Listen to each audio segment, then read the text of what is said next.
Hello everyone, क्या हाल चाल है। बहुत बढ़िया होंगे। सो हम क्या डिस्कस कर रहे हैं भाई, यहाँ पे इस वीडियो में हम डिस्कस करने वाले हैं वैल्यू ऑफ सप्लाई के प्रोविजंस। ठीक है, इसी तरीके से आप देख सकते हो समरी बुक के चैप्टर्स की रिवीजन वीडियोस डले हुए हैं चैप्टर वाइज। आपके अटेम्प्ट की प्लेलिस्ट फॉलो करिए और आपको क्या मिल जाएंगे, वहां पे आपको सब वीडियोस यहाँ पे मिल जाएंगे समरी बुक से, जो रिवीजन के चैप्टर्स के वीडियोस हैं वहां पे। ठीक है, अब देखो यहाँ पे क्या बात करेंगे। वैल्यू ऑफ सप्लाई चैप्टर बहुत बहुत इंपॉर्टेंट चैप्टर है एग्जाम के हिसाब से। एग्जाम में इससे क्वेश्चन आते ही रहते हैं। ठीक है, या तो सेक्शन 15 पे अब आपने पढ़ चुके हो, रिवीजन कर रहे हो तो आपको सब आइडिया। अपन बात करते हैं पहले कैसे क्वेश्चंस आते हैं। सेक्शन 15 पे आपको क्वेश्चन आ जाएंगे। ठीक है, आपको दे दिया जाएगा ट्रांजैक्शन वैल्यू दी जाएगी आपको यहाँ पे, और क्या क्या इंक्लूजन्स के एडजस्टमेंट रहेंगे, एक्सक्लूजन के एडजस्टमेंट रहेंगे। वैल्यू ऑफ सप्लाई आपको अराइव करनी है, वैल्यू ऑफ सप्लाई आपको अराइव करना रहेगा। फिर उसके बाद में रूल्स पे स्पेसिफिक क्वेश्चन भी आते हैं। ठीक है, इतने सारे रूल्स जो अपन ने इस चैप्टर में पढ़े। आपको यहाँ पे फॉरेन करेंसी एक्सचेंज पे आप पे हो गया, यहाँ पे कितने सारे हैं, सब चीजों पे क्या आपको स्पेसिफिक क्वेश्चन भी आते हैं।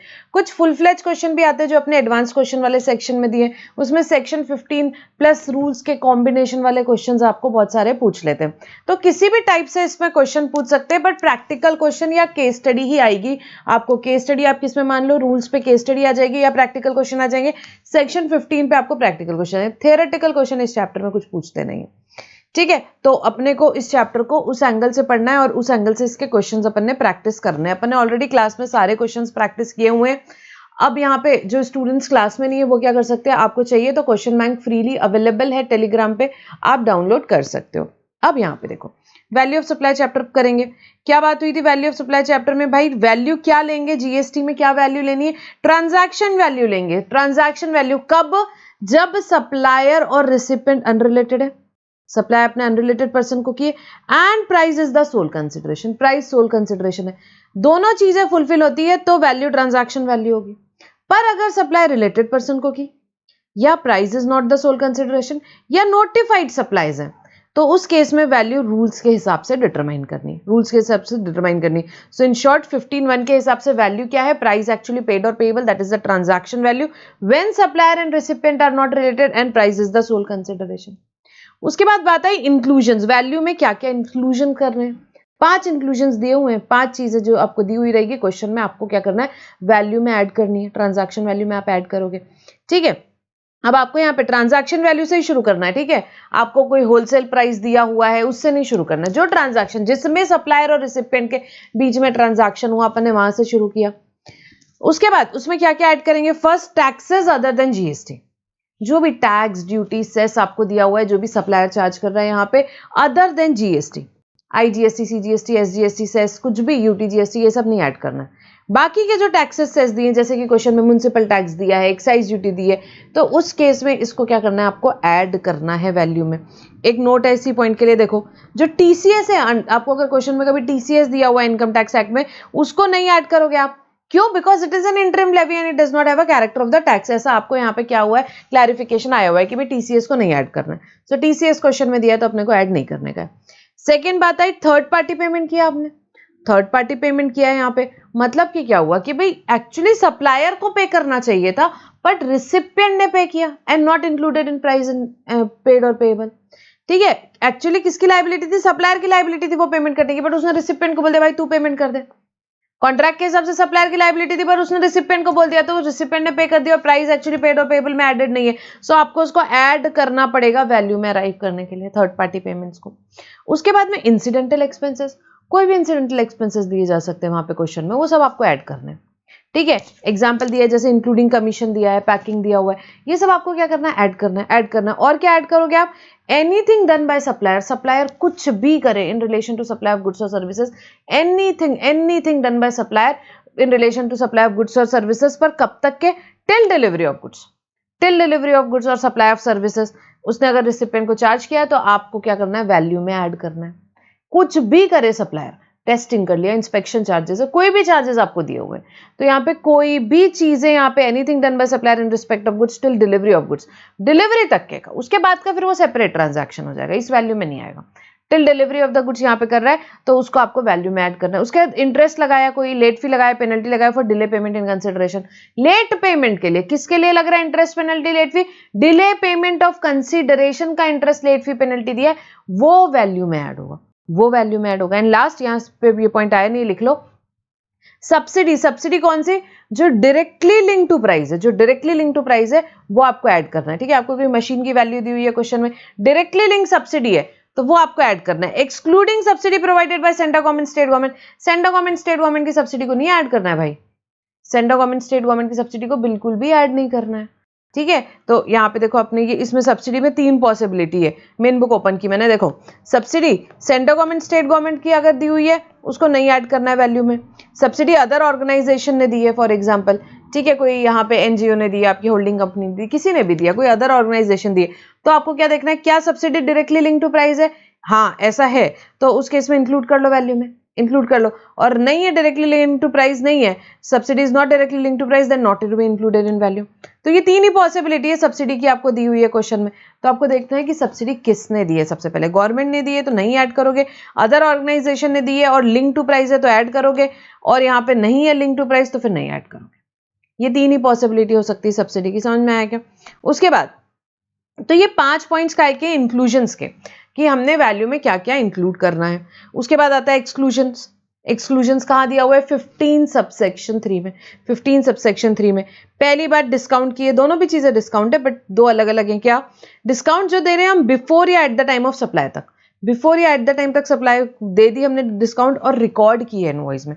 इनवॉइस में आप दिखा रहे हो बिफोर और at the time of supply दे दिया, भाई कोई आया मेरे पास मशीन खरीदने के लिए तुरंत पैसा दे रहा है, मैंने कैश डिस्काउंट दे दिया 10%, तो कब दिया मैंने? बिफोर और at the time of supply दिया, और इनवॉइस में रिकॉर्डेड है तो यहाँ बिल्कुल उसका एक्सक्लूजन हो जाएगा, एक्सक्लूजन हो जाएगा। ठीक है, सेकेंड पोस्ट सप्लाई डिस्काउंट, बाद में डिस्काउंट दे रहे हैं बट वो डिस्काउंट का डिडक्शन कब होगा? अगर वो अपने को पहले से पता था, पहले से आपका अग्रीड था, वो आपके इनवॉइसेस से लिंक हो रहा है और सामने वाले ने रिसिपिएंट ने प्रोपोर्शनेट आईटीसी रिवर्स किया है, तो ही वो डिस्काउंट का रिवर्सल होगा। 3 चीजें, पहले से अग्रीड होना चाहिए, लिंक कर सको आप इनवॉइस से, और रिसिपिएंट ने आईटीसी रिवर्स किया। ये तीनों चीजें फुलफिल होती है तो पोस्ट सप्लाई डिस्काउंट का डिडक्शन मिलेगा, नहीं तो नहीं मिलेगा, नहीं तो नहीं मिलेगा। ठीक है, अब डिस्काउंट के केस में 2 क्लैरिफिकेशन आए। पहला, बाय मोर सेव मोर, अपन मॉल जाते हैं ना, यहाँ पे वहां पे ऐसी स्कीम्स होती है कि भाई आप क्या करोगे, 10,000 की शॉपिंग करोगे तो 10% मिलेगा, 20,000 की शॉपिंग करोगे तो 20% मिलेगा, यहाँ पे 30,000 की शॉपिंग करोगे तो 30% मिलेगा, बाय मोर सेव मोर ऑफर। तो क्या इसका डिडक्शन मिलेगा? बिल्कुल मिलेगा, क्यों नहीं मिलेगा भाई यहाँ पे? ठीक है, क्यों? क्योंकि ये पता है बिफोर और at the time of supply अपने को पता है, तो इसीलिए क्या होगा, इसका डिडक्शन मिल जाएगा, इसका डिडक्शन मिल जाएगा। ठीक है, तो discount offered by supplier to customer before at the time of supply shall be excluded as it fulfils the condition of 15(3). इसके बाद ये कट कर दो। उसके बाद सेकेंडरी डिस्काउंट की बात करेंगे। सेकेंडरी डिस्काउंट क्या होते हैं कि नहीं एक्सक्लूड किए जाते, कभी क्वेश्चन में सेकेंडरी डिस्काउंट दिए हैं तो ये जो डिस्काउंट नहीं पता है, यहाँ पे at the time of supply नहीं पता है, बाद में दिए जाते, these discount are not known at the time of supply, इसकी कोई कंडीशन यहाँ पे सेटिस्फाइड नहीं होती है, तो इस केस में सेकेंडरी डिस्काउंट कभी दिया है तो उसका डिडक्शन नहीं मिलेगा, क्योंकि secondary discount are not known at the time of supply, तो उसका डिस्काउंट नहीं, डिडक्शन नहीं मिलेगा। कभी कभार ऐसे वॉल्यूम डिस्काउंट क्वेश्चन में दिया जाता है, या क्वांटिटी डिस्काउंट दिया जा रहा है, या ईयर एंड डिस्काउंट दिया जा रहा है। ठीक है, साल के एंड में आपको डिस्काउंट देंगे, अगर आपने 1000 टीवी बेच दी तो आपको 10% डिस्काउंट मिलेगा, आपने जितनी साल भर में बेची सब पे 10% मिल जाएगा। तो ये क्या है, ये पहले से अग्रीड है। ठीक है, लिंक हो सकता है इनवॉइसेस से, अगर सामने वाले ने आईटी से रिवर्स कर दिया तो इसका डिडक्शन मिल जाएगा, इसका डिडक्शन मिल जाएगा। तो बात कंडीशन वही अपने को देखना है, या तो 2 टाइप की चीज हो सकती है डिस्काउंट में, बिफोर और at the time of supply और रिकॉर्ड इन द इनवॉइस है तो आपको डिस्काउंट का डिडक्शन मिल जाएगा, या दूसरी केस में पहले से अग्रीड है, इनवॉइस से लिंक हो रहा है, प्रोपोर्शनेट आईटी से रिवर्स हो रहा है। अगर ये तीनों चीजें फुलफिल हो रही है तो पोस्ट सप्लाई डिस्काउंट का डिडक्शन मिलेगा। तो अपने को क्वेश्चन में देखना है, किसी भी तरीके से आपको पूछे आपकी ये 3 कंडीशन सेटिस्फाई हो रही है कि नहीं, पोस्ट सप्लाई के लिए आपको ये देखना रहेगा। ठीक है, आया क्या समझ में? सो ये बस क्वेश्चन ऐसे ही आएगा एग्जाम में। 15(1) में अपने को ट्रांजैक्शन वैल्यू लेनी है, ऐड करना है इंक्लूजन्स, अपन माइनस करेंगे डिस्काउंट, अपनी वैल्यू आ गई। एकदम बेसिक क्वेश्चन आया यहाँ पे तो। ठीक है, अब उसमें कोई एक दो एडजस्टमेंट क्या कर सकते हैं, एक आध एडजस्टमेंट आपको दे देंगे कि भाई आपने सप्लाई किया, रिलेटेड पर्सन को सप्लाई किया, डिस्टिंक्ट पर्सन को, एडवांस क्वेश्चन में ऐसे ही क्वेश्चन थे, तो इस तरीके आपने एजेंट को सप्लाई किया तो आपको अलग अलग वैल्यूज उसमें निकालनी रहती है। तो उस केस में क्या होगा अपन देखते हैं। उस केस में वैल्यूएशन रूल्स में आ रहे हैं अपन, किस केस में, जहां पे अपन ने देखा था, जहां पे सप्लाई रिलेटेड पर्सन को कर रहे हैं, या प्राइस सोल कंसिडरेशन नहीं है, या सप्लाई नोटिफाइड सप्लाई है, तो उस केस में रूल्स के हिसाब से वैल्यूएशन करते हैं। उस केस में ये सब नहीं करना है यहाँ पे, जैसे कि आपको क्वेश्चन में एजेंट का एक एडजस्टमेंट दिया, तो उस केस में अपने को ये 15(1), 2, 3 नहीं है तो इग्नोर ही करना है, रूल्स में जाएंगे, वहां जो वैल्यू आती है वो क्वेश्चन में अपन लिखेंगे। ठीक है, तो रूल्स से हिसाब से वैल्यू निकालेंगे अपन। सो जो एडवांस क्वेश्चन आते हैं उसमें भाई दोनों तीनों चीजें आ सकती है। आपने अनरिलेटेड पर्सन को किया, उसका वैल्यूएशन आप 15 के हिसाब से करोगे, सेक्शन 15 के हिसाब से। फिर आपको कोई एजेंट का उसमें एक एडजस्टमेंट दे दिया तो उसका वैल्यूएशन आप किसके हिसाब से करोगे, रूल 29 के हिसाब से करोगे। कुछ आपको वहां पे रिलेटेड पर्सन का दे दिया तो रूल 28 के हिसाब से करोगे। ठीक है, तो एडवांस क्वेश्चन में इस टाइप के क्वेश्चन है जो अपन ने पढ़े थे। अब वैल्यूएशन रूल्स पे आते हैं अपन। वैल्यूएशन रूल्स पे देखो क्या बात है। सबसे पहले जब कंसिडरेशन नॉट होलली इन मनी है, कंसिडरेशन नॉट होलली इन मनी है, partly in money partly other हो सकती है, नॉट होलली इन मनी हो सकती है, तो उस केस में वैल्यू क्या निकालना। तो सबसे पहले उन्होंने बोला वैल्यू आप इनमें से कुछ भी ले लो। ओपन मार्केट वैल्यू, क्वेश्चन में अगर ओपन मार्केट वैल्यू दी हुई है तो वो ले लो। ओपन मार्केट वैल्यू क्या होती है, देखो सिंपल वर्ड्स में देखेंगे। अभी मैंने ट्रांजैक्शन किया, कंसिडरेशन नॉट होलली इन मनी थी, ठीक है, तो उस केस में क्या हुआ कि भाई यहाँ पे जैसे कि फॉर एग्जांपल मैंने नई गाड़ी दी, अगले ने मेरे को क्या दी, पुरानी गाड़ी दे दी और कुछ पैसे दे दिए, तो कंसिडरेशन नॉट होलली इन मनी है। तो इस केस में वैल्यू उन्होंने क्या बोला, पहले ओपन मार्केट वैल्यू ले लो। ओपन मार्केट वैल्यू मतलब क्या होता है, उसी समय वो जो नई गाड़ी है आपने किसी अनरिलेटेड पर्सन को दी, तो क्या वैल्यू है, वो क्या हो जाती है भाई, ओपन मार्केट वैल्यू हो जाती है। एट और about the same time unrelated person से आप वो ट्रांजैक्शन कर रहे हो उसी सेम कमोडिटी का, तो वो क्या हो जाएगा, ओपन मार्केट वैल्यू हो गई। तो क्वेश्चन में क्लियर दिया रहेगा भाई ओपन मार्केट वैल्यू ये है, अपन थोड़ी ना फाइंड आउट कर सकते हैं। तो सबसे पहले ओपन मार्केट वैल्यू ले लेने का।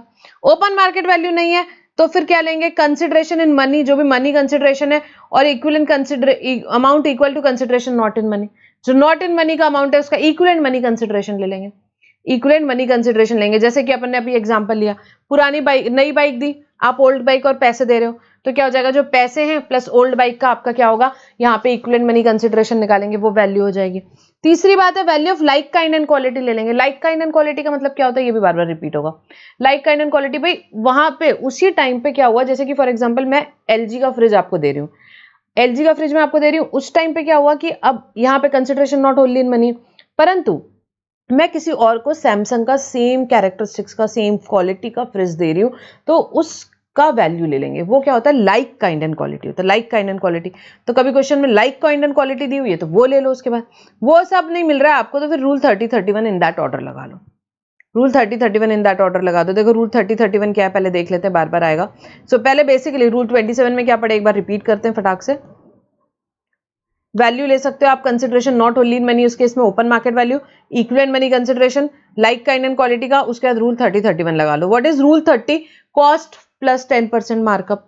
ठीक है, सो वैल्यू क्या रहेगा, 100% of 110% of cost of production और कॉस्ट ऑफ एक्विजिशन यहाँ पे, या cost of provision of goods या सर्विसेज।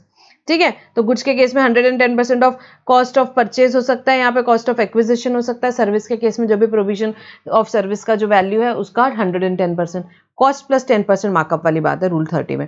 और रूल 31 रेसिडुअल मेथड है कि भाई कुछ भी नहीं हो रहा है तो आप क्या ले लो, reasonable means consistent with the general principle and general provisions of section 15, that's it. So यहाँ पे इन्होंने क्या बोला, रूल 27 अपन ने देखा। नेक्स्ट, ये एडजस्टमेंट बहुत आता है, रूल 28 और 29 का फुल फ्लेज क्वेश्चन में कई बार एक एक एडजस्टमेंट दे ही देते हैं।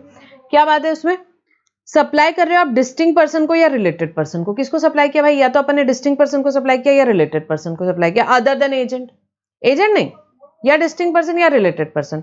उस केस में क्या होगा, वैल्यू क्या रहेगी, देखो यहाँ पे इन्होंने बताया। उस केस में वैल्यू रहेगी, पहली बात ओपन मार्केट वैल्यू ले लो, first option open market value. ठीक है, यहाँ पे डिस्टिंक्ट पर्सन मतलब आपको पता है एक पैन नंबर पे जितने जीएसटी रजिस्ट्रेशन होते हैं वो एक दूसरे के लिए क्या होते हैं, डिस्टिंक्ट पर्सन होते हैं, डिस्टिंक्ट पर्सन होते हैं। ठीक है, और सेकेंड बात, रिलेटेड पर्सन की डेफिनेशन भी अपन ने देखी थी।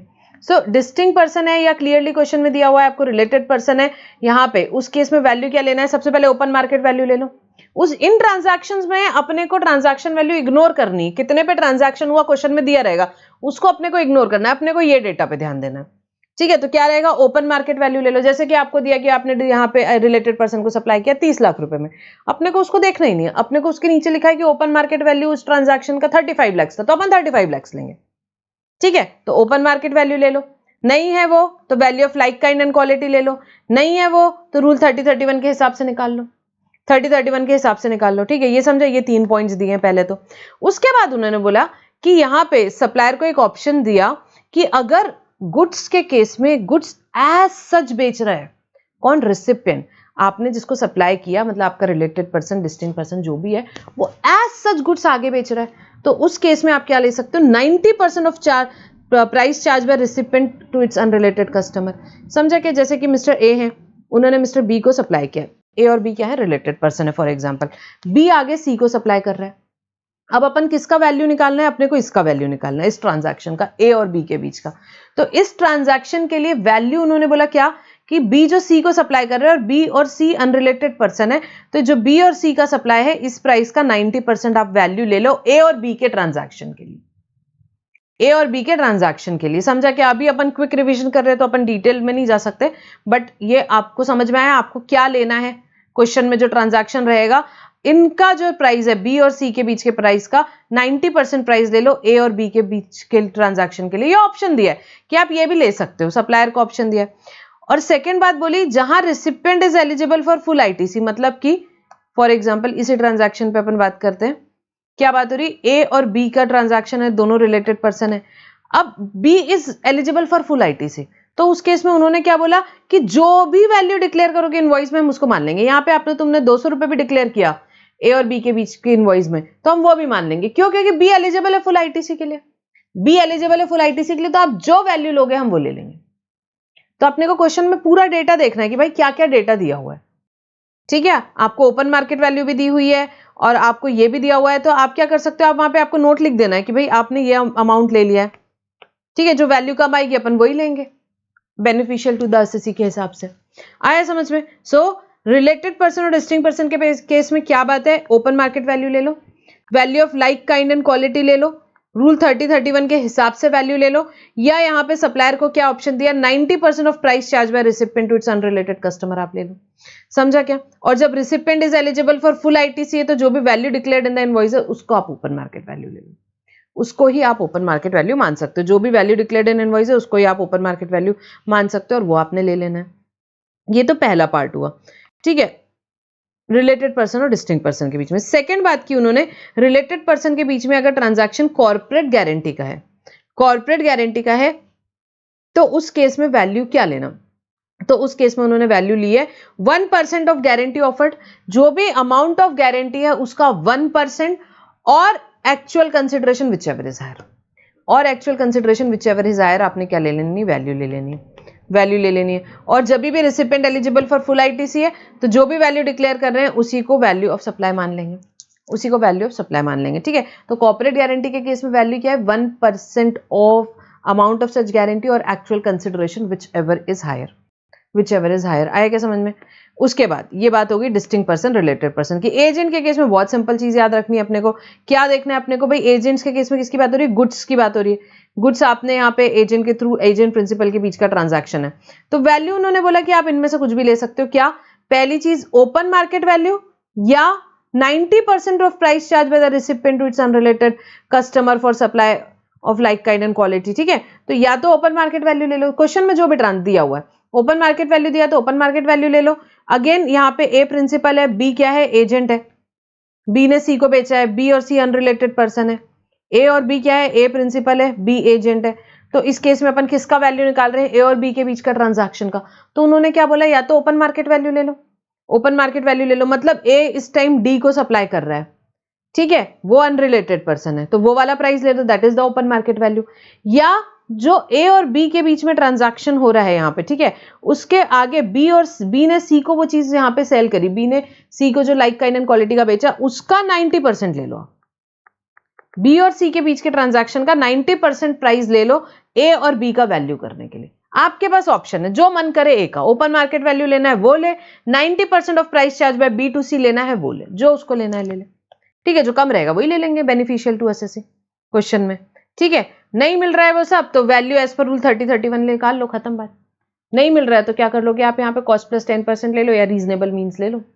आया क्या समझ में? ये किसकी बात हुई, रूल 29 की बात की है अपन ने, सप्लाई ऑफ गुड्स की बात हो रही है यहाँ पे, गुड्स जब भी आप एजेंट के थ्रू करते हो।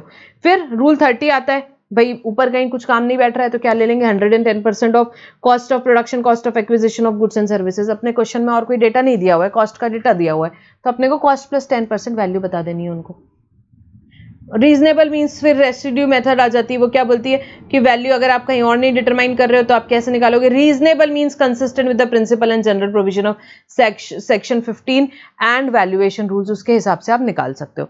और सर्विस के केस में उन्होंने एक ऑप्शन दिया कि आप रूल 31 पहले लगा सकते हो रूल 30 के, क्योंकि सर्विस के केस में बहुत मुश्किल है भाई टाइम का वैल्यू निकालना।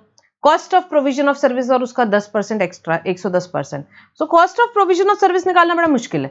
तो उन्होंने बोला क्या सर्विस के केस में आप क्या कर लो, सर्विस के केस में आप एक काम कर सकते हो, आप चाहो तो रूल 31 पहले अडॉप्ट कर लो रूल 30 की जगह। बाकी सब जगह उन्होंने यही लिखा था rule 30 31 in that order, rule 30 31 in that order. ठीक है, तो यहाँ पे उन्होंने बोला नहीं, सर्विस का अगर ट्रांजैक्शन है तो उस केस में आप 31 पहले लगा सकते हो 30 के। समझा क्या? तो ये तो बात हुई। अब एक एक स्पेसिफिक केस आते हैं कि किस केस में क्या करना। ठीक है, इस पे क्वेश्चंस आते रहते हैं। जैसे कि आपको लॉटरी का दे दिया तो लॉटरी के केस में वैल्यूएशन इसी हिसाब से करना है, ट्रांजैक्शन वैल्यू क्वेश्चन में दिए इग्नोर करना है अपने को। ठीक है, जो भी यहाँ पे ऑनलाइन मनी गेमिंग हो गया, यहाँ पे कसिनो की बात हो गई, जो वैल्यूएशन का तरीका यहाँ बताया है इसी के हिसाब से आपको वैल्यू निकालनी है।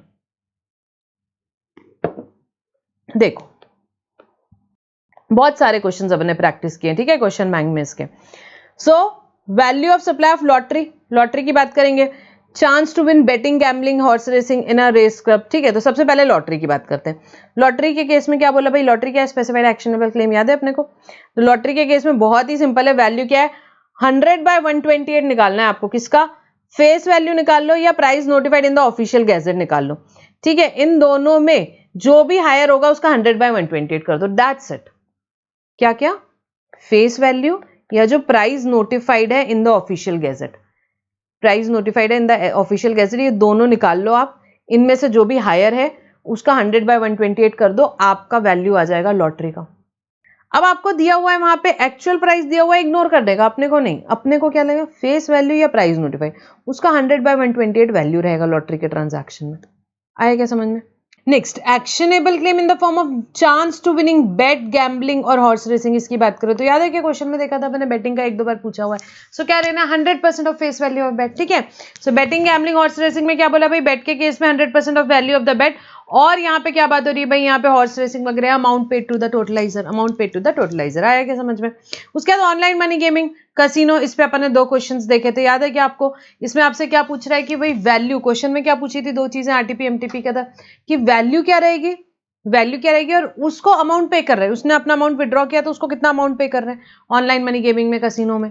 ठीक है, तो बहुत सिंपल सा क्वेश्चन है। वहां पे क्या बात है, इसमें वैल्यू क्या रहती है, जो भी आप अमाउंट पे करते हो या डिपॉजिट करते हो वो वैल्यू हो जाती है, और आपको जो अमाउंट रिफंड आया उसको माइनस नहीं करना है वैल्यू से। ठीक है, तो ऑनलाइन मनी गेमिंग में क्या है, जो भी आप अमाउंट पे कर रहे हो, डिपॉजिट कर रहे हो सप्लायर को यहाँ पे, वो आपका वैल्यू हो जाता है, और कुछ रिफंड किया सप्लायर ने किसी भी रीजन के कारण तो उसको माइनस नहीं करना है। सो आपने 10,000 रुपए क्या किए, डिपॉजिट किए सप्लायर के साथ में। ठीक है, ऑनलाइन मनी गेमिंग में खेलने के लिए 2,000 रुपए उसने बाद में रिफंड किया किसी भी रीजन से, तो आपकी वैल्यू 10,000 ही होगी, 8,000 नहीं होगी, 8,000 नहीं होगी। आया क्या समझ में? ठीक है, ये वैल्यू की बात हुई ऑनलाइन मनी गेमिंग की। एक्सप्लेनेशन देखते हैं, ये दोनों पे अप्लाई होता है, कसिनो पे भी अप्लाई होता है, ऑनलाइन मनी गेमिंग पे भी अप्लाई होता है। ठीक है, देख ही लेते हैं पहले। जो भी अमाउंट रिसीव कर रहा है player bye winning any event, ठीक है, कोई भी इवेंट से क्या हुआ, प्लेयर ने कुछ जीता।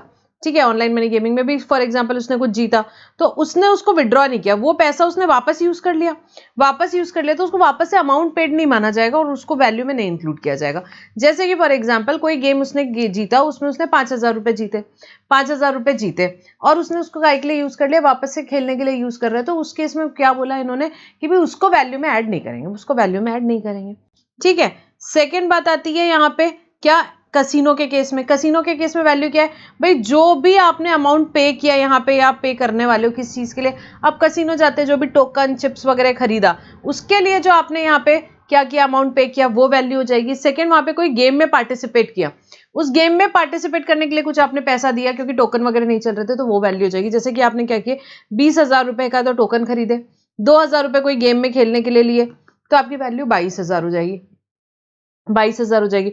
अब आपको यहाँ पे वापस से कर दिया, अमाउंट रिफंड कर दिया, रिटर्न कर दिया सप्लायर ने, किस चीज के लिए कि भाई आपने टिकट टोकन वगैरह बच गए 10,000 के, तो आपने वापस किए, तो उसने आपको 10,000 यहाँ वापस किया, तो इस केस में आपके 10,000 डिडक्ट नहीं होंगे, वैल्यू कितनी रहेगी, 22,000 ही वैल्यू रहेगी, 10,000 माइनस नहीं होगा, ये बात याद रखना।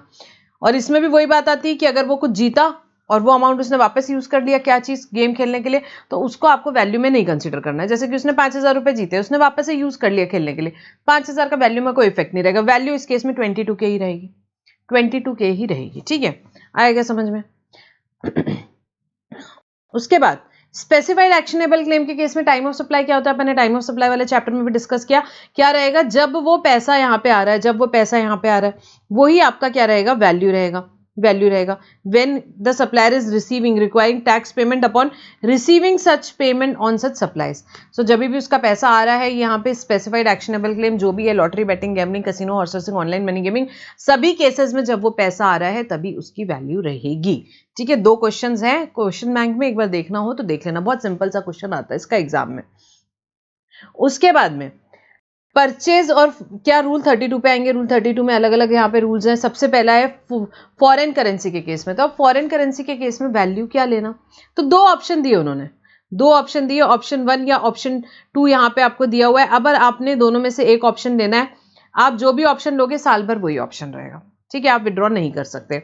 सो यहाँ पे क्या ऑप्शन है, पहला फर्स्ट ऑप्शन देखेंगे। जब भी आपकी करेंसी एक्सचेंज हो रही है टू और फ्रॉम INR, डॉलर दिए INR लिए, ठीक है, तो टू या फ्रॉम INR आपकी करेंसी एक्सचेंज हो रही है, तो वैल्यू क्या लेना है आपको, जो भी डिफरेंस होगा आपका बाइंग सेलिंग रेट में और RBI रेफरेंस रेट में।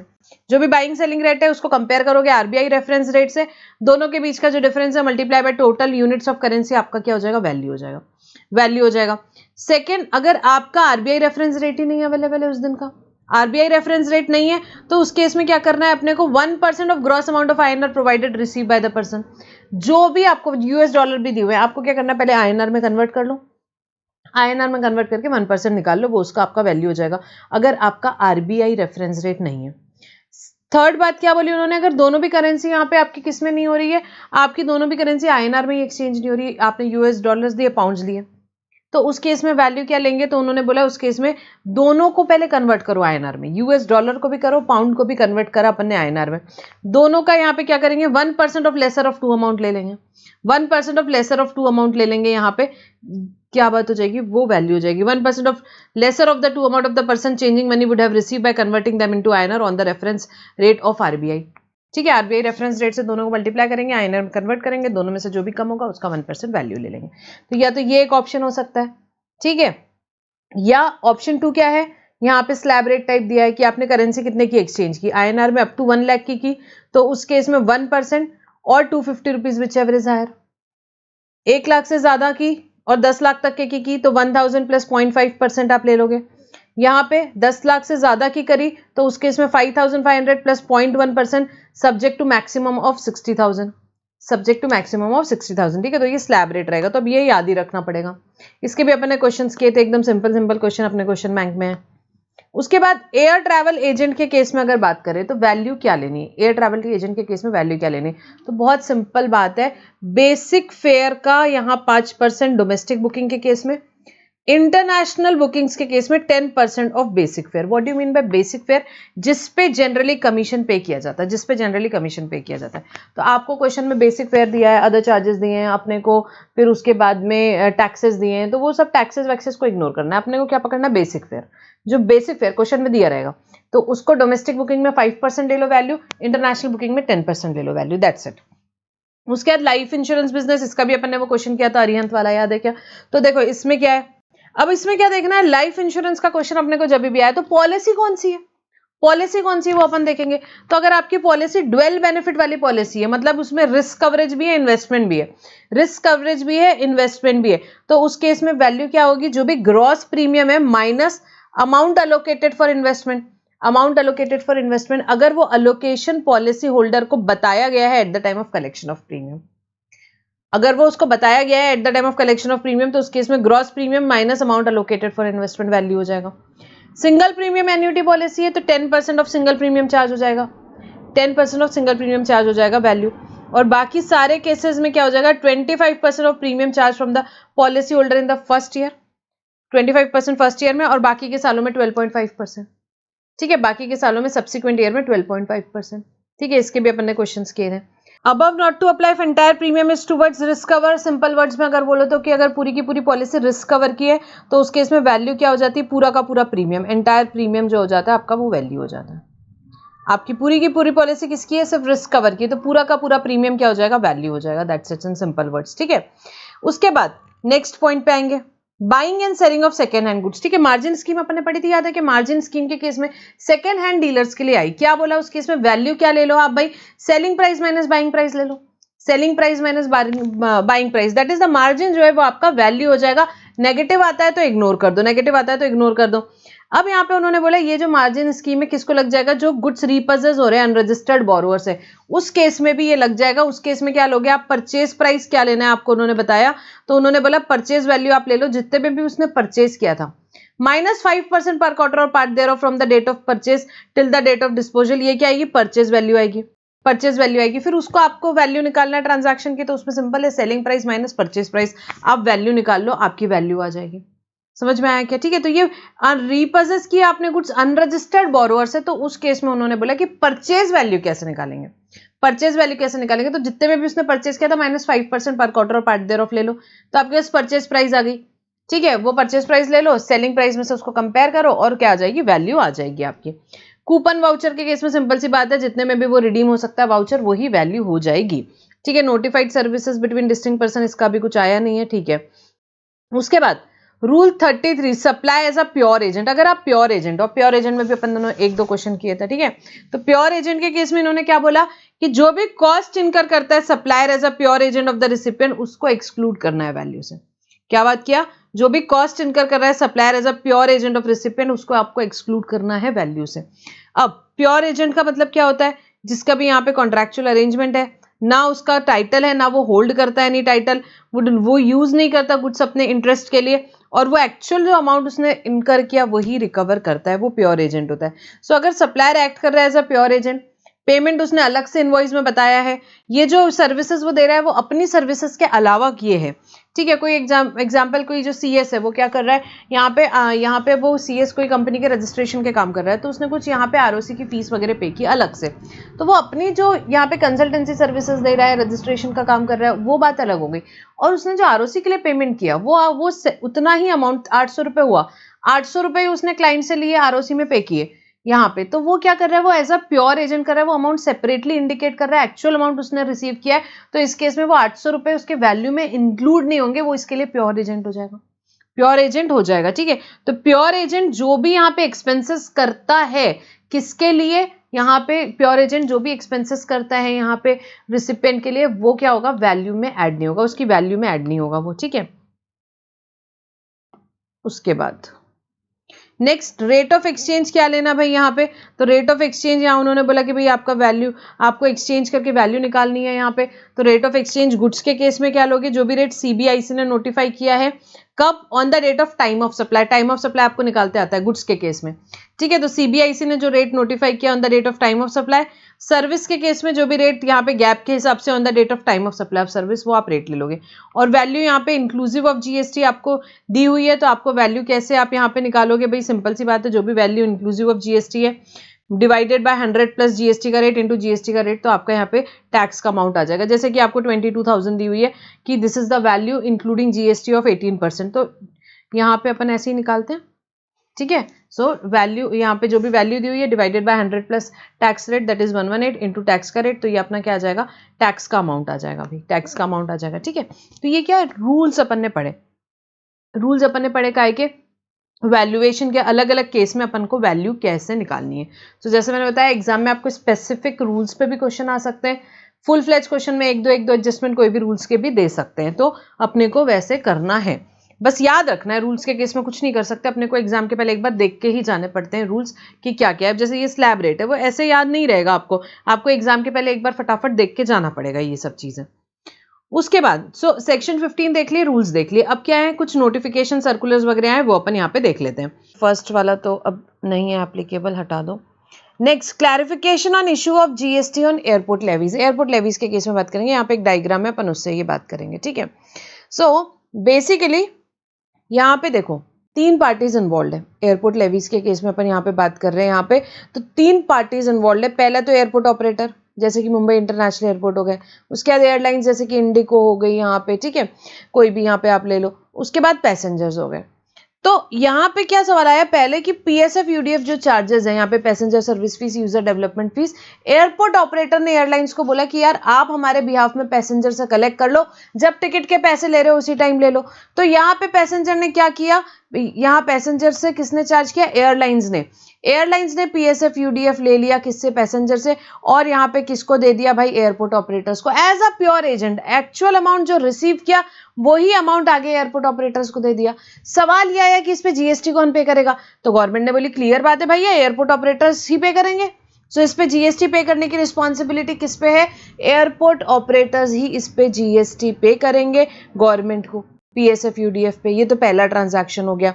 और इस पे आईटीसी कौन लेगा, पैसेंजर लेगा अल्टीमेटली, एयरलाइंस नहीं लेंगे भाई, एयरलाइंस ने तो कलेक्ट किया आगे दे दिया। अल्टीमेट यहाँ पे पैसेंजर्स जो हैं वो ही क्या लेंगे, आईटीसी लेंगे पीएसएफ और यूडीएफ पे। पहला ट्रांजैक्शन पीएसएफ यूडीएफ का देख लिया। उसके बाद देखो रेड में जो है वो अपन सेकंड ट्रांजैक्शन है। अब ये काम फ्री में नहीं करेगी एयरलाइंस, क्यों करेगी भाई ये काम कि भाई कलेक्ट कर रही दे रही, वो कुछ कलेक्शन चार्जेस लेगी। एयरपोर्ट ऑपरेटर्स ने एयरलाइंस को बोला कि हम आपको कलेक्शन चार्जेस दे देंगे इस काम के लिए, तो उन्होंने इनको कलेक्शन चार्जेस दिए। एयरलाइंस क्या है यहाँ पे, who is the service provider, airlines, who is the service recipient, airport operators. ठीक है, तो अब ये जो पैसा लेंगे कलेक्शन चार्जेस पे, उस पर जीएसटी पे करने की किसकी आएगी रिस्पॉन्सिबिलिटी, जो सप्लायर ऑफ सर्विस है। सो एयरलाइंस जो है वो क्या करेगी, इस पे जीएसटी पे करेगी, they will pay GST on this collection charges. और आईटीसी कौन लेगा, रिसिपिएंट लेगा, एयरपोर्ट ऑपरेटर्स रिसिपिएंट है, तो एयरपोर्ट ऑपरेटर क्या लेगा, रिसिपिएंट जो है वो कलेक्शन चार्जेस पे आईटीसी लेगा। तो दो चीजों की बात की अपन ने, पीएसएफ यूडीएफ के केस में टैक्स किसको पे करना है और आईटीसी किसको लेना है, और सेकंड कलेक्शन चार्जेस में। I hope it is clear. ठीक है, तो यही एग्जैक्टली वहां लिखा है, आपने खाली इतना भी पढ़ लिया तो काफी है ये अभी। ठीक है, नेक्स्ट क्लैरिफिकेशन पे आएंगे। नेक्स्ट क्लैरिफिकेशन किसकी बात किया, no claim bonus. No claim bonus को क्या बोला गवर्नमेंट ने, ये परमिसेबल डिडक्शन है भाई, परमिसेबल डिडक्शन है अंडर 15(3)(a। बात क्या होती है, नो क्लेम बोनस क्या होता है, अब जैसे कि अपन ने क्या लिया, इंश्योरेंस सर्विस ली यहाँ पे, ठीक है, तो इंश्योरेंस पॉलिसी यहाँ पे अपन ने ली, तो इंश्योरेंस कंपनी क्या बोलती है, पिछले साल आपने कुछ क्लेम नहीं लिया तो इस साल हम आपको नो क्लेम बोनस देंगे। जैसे कि इस साल आपका प्रीमियम था 1,00,000 रुपए, पर इंश्योरेंस कंपनी ने बोली पिछले साल आपने कोई क्लेम ही नहीं किया तो इस साल हम आपको 10,000 रुपए का नो क्लेम बोनस देंगे। मतलब आपको एक्चुअली इंश्योरेंस प्रीमियम कितना पे करना है, 90,000 ओनली, 90,000 ओनली। सो अब सवाल यह आया कि वैल्यू क्या लेंगे, तो गवर्नमेंट ने बोली भाई 90,000 ही लो और 90,000 पे ही जीएसटी डिस्चार्ज करना रहेगा। नो क्लेम बोनस को क्या बोला, वो डिस्काउंट जैसा है, it is permissible deduction only. ठीक है, उसको डिस्काउंट जैसे मानो, उसको परमिसेबल डिडक्शन है। आपको इंश्योरेंस प्रीमियम आपने कितना एक्चुअल में पे किया, 90,000 रुपए, 90,000। सो 90,000 पे ही जीएसटी लगेगा on actual insurance premium and not on 1,00,000 rupees. ठीक है, तो गवर्नमेंट ने क्या बोली, वैल्यू ऑफ सप्लाई में क्या आएगा भाई, यहाँ पे इन्होंने क्या बोल दिया, एनसीबी जो है, नो क्लेम बोनस जो है परमिसेबल डिडक्शन है यहाँ पे फॉर कैलकुलेटिंग वैल्यू, और जीएसटी आप किस पे चार्ज करोगे, जो भी एक्चुअल इंश्योरेंस प्रीमियम है। तो अपने को क्वेश्चन में देखना है क्या एक्चुअल इंश्योरेंस प्रीमियम है, उसी पे जीएसटी चार्ज करना है। समझा क्या, ये हुआ। नेक्स्ट क्लैरिफिकेशन किस पे आया भाई, जो इंसेंटिव पे करते कौन, मेटी, किसको, एक्वायरिंग बैंक को। किसमें इंसेंटिव स्कीम्स जो चलती है बहुत सारे प्रमोशन के लिए, यहाँ पे रुपए डेबिट कार्ड के, लो वैल्यू भीम यूपीआई ट्रांजैक्शन के लिए, वो बेसिकली उन्होंने क्या बोला कि ये जो इंसेंटिव पे कर रही है मेटी एक्वायरिंग बैंक को, यहाँ पे promotion of rupee debit card या लो वैल्यू भीम यूपीआई ट्रांजैक्शन, ये क्या है, ये सब्सिडी है, ये सब्सिडी है, इसीलिए ये टैक्सेबल नहीं है, ये टैक्सेबल नहीं है। समझा क्या। उसके बाद नेक्स्ट क्लैरिफिकेशन किस पे आया, दो चीजें बात की यहाँ पे, एक तो पर्सनल गारंटी जो डायरेक्टर देता है यहाँ पे, और दूसरी जो कॉर्पोरेट गारंटी रिलेटेड पर्सन देता है उसकी बात आई। तो दोनों की अलग अलग बात करेंगे। पहले पर्सनल गारंटी की बात करते हैं। क्या हो रहा है यहाँ पे, डायरेक्टर यहाँ जो है कंपनी का, वो पर्सनल गारंटी दे रहा है, किसको देगा, बैंक को देगा, फाइनेंशियल इंस्टीट्यूट को देगा अपनी पर्सनल गारंटी की, भाई ठीक है आप कंपनी को क्या करो, क्रेडिट दे दो, क्रेडिट दे दो। ठीक है, सिक्योरिंग कंपनी को क्रेडिट चाहिए तो बैंक को गारंटी देना है, तो किसने गारंटी दी, डायरेक्टर ने गारंटी दी। तो वो क्या होती है, सप्लाई ऑफ सर्विस है, वो सप्लाई ऑफ सर्विस है, even if there is no consideration. Schedule 1 hit हो जाएगा, सप्लाई ऑफ सर्विस बोल देंगे उसको। ठीक है, तो यहाँ पे रिलेटेड पर्सन के बीच में यहाँ पे सर्विस सप्लाई हो रही है, तो उस केस में क्या हो जाएगा भाई, ये सप्लाई ऑफ सर्विस है। वैल्यू कैसे करना, रिलेटेड पर्सन के केस में अपन ने देखा रूल 28 लगेगा, ओपन मार्केट वैल्यू होगा, ओपन मार्केट वैल्यू होगा। अब बात ये आई कि कई बार आरबीआई यहाँ पे प्रोहिबिट करती है कि डायरेक्टर को यहाँ पे क्या कुछ भी पेमेंट इस चीज के लिए नहीं दिया जाता, ठीक है, आरबीआई प्रोहिबिट करती है पेमेंट। तो इस केस में सिर्फ एक्सेप्शनल केसेस में पेमेंट दिया जाता है। तो सवाल यह है कि इस केस में क्या बात होगी कि अगर यहाँ पे डायरेक्टर को कुछ भी नहीं मिल रहा है, इन शॉर्ट बात करेंगे, अगर यहाँ पे कुछ भी कंसिडरेशन नहीं है, when there is no consideration, तो ओपन मार्केट वैल्यू को उन्होंने बोला 0 मान लो और कोई जीएसटी नहीं पे करने की जरूरत है, कोई कंसिडरेशन नहीं है, तो ओपन मार्केट वैल्यू को आप 0 मान लो, ठीक है। और अगर कोई कंसिडरेशन रेम्यूनरेशन पेएबल है, तो जो भी रेम्यूनरेशन एक्चुअल पेएबल है, यहाँ पे कंसिडरेशन एक्चुअली पेएबल है, उस पे जीएसटी पे कर देंगे। सो पर्सनल गारंटी जब डायरेक्टर देता है कंपनी के लिए बैंक को, तो उस केस में क्या देखना है, क्या कंसिडरेशन है, सप्लाई ऑफ सर्विस तो है, वैल्यूएशन रूल 28 के हिसाब से करना है, ओपन मार्केट वैल्यू लेनी रहेगी, पर बात यह कि क्या कंसिडरेशन है। अगर कोई कंसिडरेशन नहीं है तो ओपन मार्केट वैल्यू को उन्होंने बोला आप क्या मानो, 0 मान लो, और उस केस में कोई जीएसटी पे करने की जरूरत नहीं। परंतु अगर कोई कंसिडरेशन है, कोई रेम्यूनरेशन है, तो जो एक्चुअल रेम्यूनरेशन पे किया उस पे जीएसटी पे कर दो। आया क्या समझ में? उसके बाद बात आई कॉर्पोरेट गारंटी की, अपन ने अभी अभी देखा रूल 28(2) में, यहाँ पे कॉर्पोरेट गारंटी का एक ये भी क्लैरिफिकेशन है, एक डिटेल क्लैरिफिकेशन हो रहा है, वो भी अपन अभी साथ में देख लेंगे। तो कॉर्पोरेट गारंटी के केस में देखो क्या बात हुई।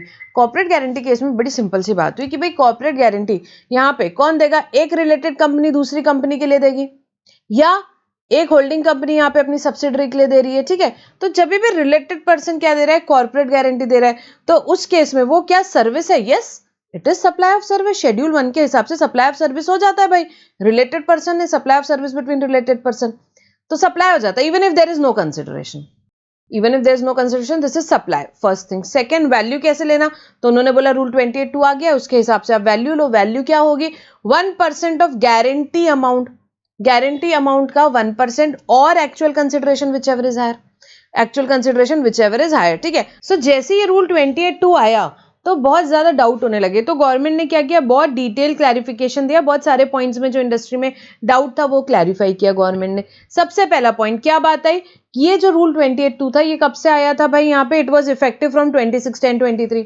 तो सवाल ये आया क्या कॉर्पोरेट गारंटी इस डेट से टैक्सेबल है, तो गवर्नमेंट ने बोला नहीं, कॉर्पोरेट गारंटी रिलेटेड पर्सन के बीच में हमेशा से टैक्सेबल है।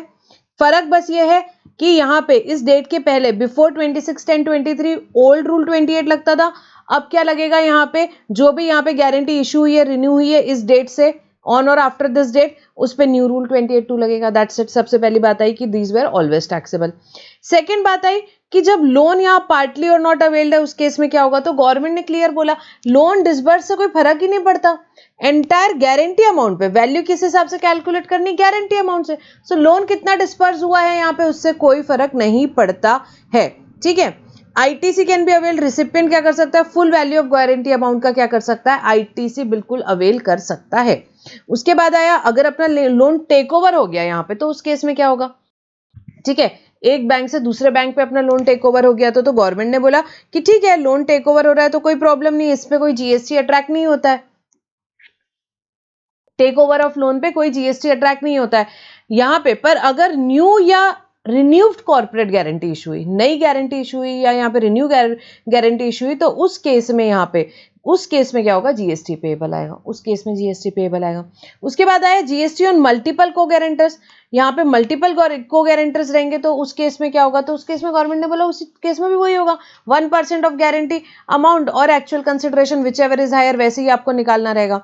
फिर इंट्रा ग्रुप गारंटी रहेगी तो उस केस में क्या रहेगा, तो गवर्नमेंट ने बोली देखो अगर डोमेस्टिक इंट्रा ग्रुप गारंटी है यहाँ पे, ठीक है, दोनों भी पार्टीज इंडिया में, तो जीएसटी फॉरवर्ड चार्ज पे करेगा, यहाँ पे जो सर्विस प्रोवाइडर है वो फॉरवर्ड चार्ज पे करेगा। पर अगर कोई फॉरेन एंटिटी है वो क्या कर रही है, गारंटी दे रही है इंडियन एंटिटी को, तो फॉरेन एंटिटी क्या हो गई, सर्विस प्रोवाइडर हो गई। यहाँ पे गारंटी किसके लिए दे रही है, इंडियन एंटिटी के लिए, वो रिसिपिएंट ऑफ सर्विस है। सो उस केस में जीएसटी आरसीएम पे इंडियन रिसिपिएंट पे करेगा, ठीक है, इंडियन एंटिटी क्या करेगी, आरसीएम पे जीएसटी पे करेगी। Then frequency of GST payment for long term guarantee, अब आपकी गारंटी लंबे पीरियड की 5 साल 10 साल, उस केस में क्या होगा उन्होंने बोला, तो उन्होंने बोला भाई मल्टी ईयर गारंटी के केस में वैल्यू कैसे कैलकुलेट करेंगे, 1% of guarantee amount multiplied by number of years और actual consideration which ever is higher, और इस केस में जीएसटी कब पे करना है, at the time of issue for full tenure, पूरे टेन्योर के लिए at the time of issue कर देंगे। और पर अगर आपका एनुअल रिन्यूअल्स है तो जीएसटी कब पे करेंगे? Each year on applicable value, each year on applicable value पे करेंगे, ठीक है।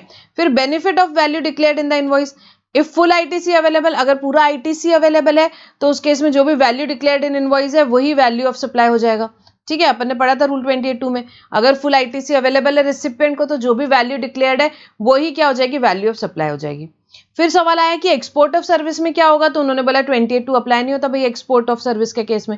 एक्सपोर्ट ऑफ कॉर्पोरेट गारंटी कर रहे हो जब रिसिपिएंट आउटसाइड इंडिया है, रिसिपिएंट आउटसाइड इंडिया है, यहाँ पे आप एक्सपोर्ट ऑफ सर्विस की बात हो रही है, एक्सपोर्ट ऑफ कॉर्पोरेट गारंटी की बात हो रही है, तो उस केस में रूल 28(2) अप्लाई नहीं होता है, ठीक है। तो ये डिटेल क्लैरिफिकेशन आया किस केस में? कॉर्पोरेट गारंटी के केस में, ठीक है। उसके बाद नेक्स्ट यहाँ पे बात हुई एचओ जब सर्विस प्रोवाइड कर रहा है किसको? ब्रांच ऑफिस को, ब्रांच ऑफिस को एचओ सर्विस प्रोवाइड कर रहा है तो इस केस में क्या रहेगा वो सवाल आया। तो एचओ जब भी ब्रांच ऑफिस को सर्विस प्रोवाइड कर रहा है तो भाई ये यहाँ पे क्या बात हुई? दो ऑप्शंस है, अगर यहाँ पे फुल आईटीसी अवेलेबल है ब्रांच ऑफिस को तो क्या होगा, और यहाँ पे अगर आईटीसी अवेलेबल नहीं है तो क्या होगा। तो अगर एचओ सर्विस प्रोवाइड कर रहा है ब्रांच को और ब्रांच को फुल आईटीसी अवेलेबल है तो जो भी वैल्यू डिक्लेयर की जा रही है उसी को ओपन मार्केट वैल्यू मान ली जाएगी रूल 28 के हिसाब से, उसी को ओपन मार्केट वैल्यू मान ली जाएगी। किस केस में? जब ब्रांच ऑफिस को फुल आईटीसी अवेलेबल है तो जो भी वैल्यू डिक्लेयर्ड इन इनवॉइस है उसी को ओपन मार्केट वैल्यू मान ली जाएगी, ठीक है। एम्प्लॉय कॉस्ट को यहाँ पे नहीं इंक्लूड करना है, यहाँ पे it is not required to be mandatory included in the value of service. अगर इनवॉइस इशू नहीं हुई है, अगर इनवॉइस इशू नहीं है तो उस केस में फिर क्या वैल्यू लेंगे? तो बोला उस केस में वैल्यू निल मान लो, उसी को ओपन मार्केट वैल्यू मान लेंगे अगर यहाँ पे इनवॉइस इशू नहीं हुई है तो, ठीक है। उसके बाद बात आई when full ITC is not available to branch office, जब फुल आईटीसी अवेलेबल नहीं उस केस में उन्होंने क्या बोला? उन्होंने बोला even when full ITC is not available HO is not required to mandatory include what? Salary cost while determining value of service, ठीक है। तो उस केस में भी यहाँ पे क्या बोला उन्होंने कि जब फुल आईटीसी अवेलेबल नहीं है उस केस में भी सैलरी कॉस्ट इंक्लूड करने का कोई यहाँ पे रिक्वायरमेंट नहीं है मैंडेटरी, ठीक है। उसके बाद सो इन केस इन शॉर्ट अगर हम बात करें तो कंक्लूजन क्या है? अगर फुल आईटीसी अवेलेबल है तो जो भी वैल्यू इनवॉइस में डिक्लेयर्ड है आप उसको ओपन मार्केट वैल्यू ले लोगे, इवन इफ इट इज निल उसको क्या मान लिया जाएगा? ओपन मार्केट वैल्यू मान लिया जाएगा और सैलरी कॉस्ट को इंक्लूड करने की जरूरत नहीं है। और जब फुल आईटीसी नॉट अवेलेबल है उस केस में भी सैलरी कॉस्ट को इंक्लूड करने की कोई मैंडेटरी रिक्वायरमेंट नहीं है, ठीक है। तो ये एक सिंपल सा क्लैरिफिकेशन आया। Next clarification important and very easy also, क्या बात हुई? यहाँ पे इलेक्ट्रिसिटी की बात हुई। एक्चुअली स्पीकिंग किस पे है? इलेक्ट्रिसिटी जो यहाँ पे सप्लाई की जाती है by real estate company, malls, airport operators वगैरह अपने लेसी ऑक्यूपेंट्स को जो वो इलेक्ट्रिसिटी सप्लाई करते हैं। तो इन्होंने बोला कि दो सिचुएशन हो सकती है। पहली सिचुएशन तो जब वो बंडल्ड है, मतलब इलेक्ट्रिसिटी बंडल्ड है यहाँ पे किसके साथ? जो भी वो रेंटिंग ऑफ इमूवेबल प्रॉपर्टी कर रहे हैं या मेंटेनेंस ऑफ प्रीमाइसेस की जो भी बात है उसमें बंडल्ड है, साथ में है, तो उस केस में क्या हो गई? वो कॉम्पोजिट सप्लाई हो गई, कॉम्पोजिट सप्लाई हो गई। प्रिंसिपल सप्लाई क्या है भाई? रेंटिंग ऑफ इमूवेबल प्रॉपर्टी का ट्रांजैक्शन या यहाँ पे जो भी है आपका यहाँ मेंटेनेंस ऑफ प्रीमाइसेस का। एंसिलरी सप्लाई आपकी इलेक्ट्रिसिटी की सप्लाई। सो इवन इफ आपकी इलेक्ट्रिसिटी बिल सेपरेटली हो, ये कॉम्पोजिट सप्लाई का केस है। और कॉम्पोजिट सप्लाई में क्या होता है? अपन ने पढ़ा है टैक्सेबिलिटी। प्रिंसिपल सप्लाई का जो रेट है वो लग जाता है, मतलब रेंटिंग ऑफ इमूवेबल प्रॉपर्टी या मेंटेनेंस ऑफ प्रीमाइसेस का रेट इलेक्ट्रिसिटी पे भी लग जाएगा। समझा क्या? ठीक है, एक ये सिचुएशन पॉसिबल है। सेकेंड सिचुएशन जहां पे इलेक्ट्रिसिटी रियल स्टेट ओनर्स हो गए, ये जो मॉल वाले हो गए, ये सारे कैसे सप्लाई कर रहे हैं? As a pure agent. और प्योर एजेंट के केस में अपन ने पढ़ा रूल 33 में, वो क्या नहीं होता? It will not form part of value, value का यहाँ पे पार्ट नहीं होता। उन्होंने क्या कि एक्चुअल इलेक्ट्रिसिटी जो है वही कलेक्ट करी। सो वो चार्ज क्या कर रहे हैं? Electricity on actual basis. So इस केस में वो प्योर एजेंट हो जाएंगे और प्योर एजेंट के केस में वो वैल्यू का पार्ट नहीं बनेगा, ठीक है। तो ये दो ही सिचुएशन पॉसिबल है। बंडल्ड है उस केस में कॉम्पोजिट सप्लाई है तो प्रिंसिपल सप्लाई का रेट लगेगा। सेकेंड बात है, अगर आप यहाँ पे सेपरेटली प्रोवाइड कर रहे हो इलेक्ट्रिसिटी, यहाँ पे as a pure agent actual amount ही आप लेके दे रहे हो, तो उस केस में it will not form part of value. आया क्या समझ में?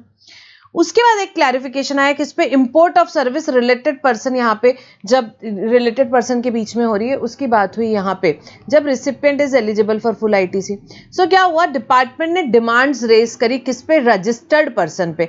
उनको क्या बोला कि भाई टैक्स पे करो अंडर आरसीएम। जो भी एक्टिविटी हुई आपकी रिलेटेड पर्सन के साथ outside India, even if there is no consideration, even if there is no consideration, उन्होंने क्या बोला? ये सप्लाई होता है, सप्लाई होता है। तो गवर्नमेंट ने बोला हाँ भाई सप्लाई तो होता है, पैरा 4 शेड्यूल 1 के हिसाब से आप इंपोर्ट ऑफ सर्विस कर रहे हो आपके रिलेटेड पर्सन से, तो सप्लाई तो होता है even if it is without consideration. ठीक है, सो और इंपोर्ट ऑफ सर्विस के केस में यहाँ पे क्या बात होती है, टैक्स कौन पे करता है, आरसीएम पे रिसिपिएंट पे करता है, और रिसिपिएंट को सेल्फ इनवॉइस भी इशू करना पड़ती है, ये बात तो ठीक है। ठीक है, उसके बाद रूल 28 के हिसाब से वैल्यू क्या लेना है, ओपन मार्केट वैल्यू। अगर when recipient is eligible for full ITC, so अगर सर्विसेज यहाँ पे क्या बात रही विदाउट इनवॉइस दे रहे तो वैल्यू को निल मान लिया जाएगा और ओपन मार्केट वैल्यू को भी निल मान लिया जाएगा। ठीक है, तो उन्होंने बोला कि when recipient is eligible for full ITC, अपन ने बोला था क्या, जो भी वैल्यू डिक्लेयर्ड इन इनवॉइस उसको ओपन मार्केट वैल्यू ले लेंगे। बट अगर यहाँ पे सर्विसेज दी है पर कोई इनवॉइस इशू नहीं हुई है तो उन्होंने बोला इसको निल मान लो और ओपन मार्केट वैल्यू निल हो जाएगी इस केस में। समझा क्या? And then one more clarification, या अच्छा 2 और क्लैरिफिकेशन है, देखते हैं। अब एक आया वो लाइफ इंश्योरेंस प्रीमियम में। लाइफ इंश्योरेंस प्रीमियम में अपन ने रूल 32 में पढ़ा, रूल 32 में उसका अपन वैल्यूएशन देखे तो यहाँ पे क्या बोला कि जो भी अमाउंट ऑफ प्रीमियम है लाइफ इंश्योरेंस के लिए जिसको नहीं इंक्लूड किया है टैक्सेबल वैल्यू में एज पर रूल 32, ठीक है, तो आप उसको ये नहीं बोल सकते कि it can not be considered as what, non taxable और एग्जेम्प्ट सप्लाई। भाई हमने रूल 32 के हिसाब से उसको वैल्यू का पार्ट नहीं माना है, टैक्सेबल वैल्यू का पार्ट नहीं माना, नहीं इंक्लूड किया है। सो आप ऐसा नहीं बोल सकते कि भैया वो नॉन टैक्सेबल या exempt supply. No, it can not be considered as non taxable supply और एग्जेम्प्ट सप्लाई, और कोई आईटीसी वगैरह रिवर्सल करने की जरूरत नहीं है। ठीक है, तो एकदम सिंपल सी बात थी। नेक्स्ट क्लैरिफिकेशन किस पे आया भाई, आपको वो याद है क्या, post supply discount. Post supply discount जब भी सप्लायर दे रहा है रेसिपिएंट को, तो भाई पहले तो उसने इनवॉइस इशू कर दी, बाद में वो क्रेडिट नोट इशू करता है। अब सामने वाले को आईटीसी रिवर्सल करना चाहिए, पर कोई मैकेनिज्म ही नहीं था अभी तक कि ये चेक करने के लिए कि सामने वाले ने आईटीसी, रिसिपिएंट ने आईटीसी रिवर्स किया कि नहीं। ना मैकेनिज्म सप्लायर के पास था, ना टैक्स अथॉरिटीज के पास था।